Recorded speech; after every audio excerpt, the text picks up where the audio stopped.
à qui a profité l'euro? L'euro.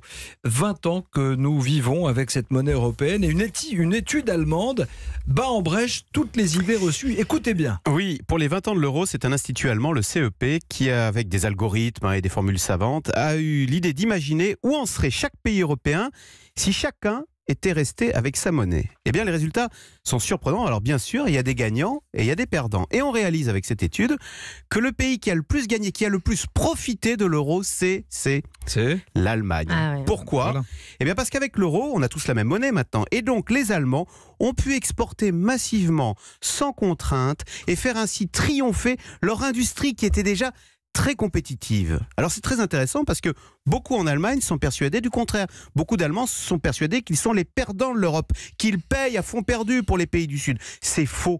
L'Allemagne est le pays européen qui a le plus profité de l'euro. Et à l'inverse, quels sont les pays qui n'ont pas profité de l'euro? Eh ben alors, il y a deux grands perdants avec l'euro, c'est malheureusement la France et le pire, c'est l'Italie. Alors cet institut allemand donne des chiffres très précis. Chaque Français a perdu en 20 ans 56 000 euros de pouvoir d'achat. C'est terrible, hein. Si on fait le calcul exact par mois, ça représente une perte pour chaque Français de 260 euros tous les mois.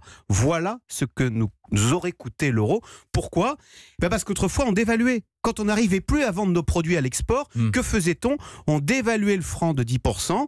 Du coup, le Made in France était subitement 10% moins cher. Et hop, ça repartait, on exportait, on avait du travail.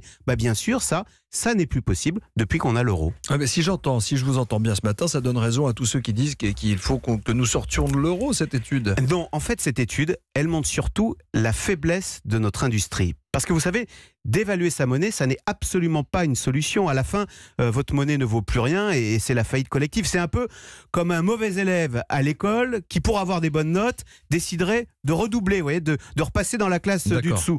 C'est sûr, on a des bonnes notes, ça marche, mais enfin, on voit bien qu'on ne va nulle part. Non, la solution, la seule, c'est bien d'améliorer fondamentalement la compétitivité de nos entreprises.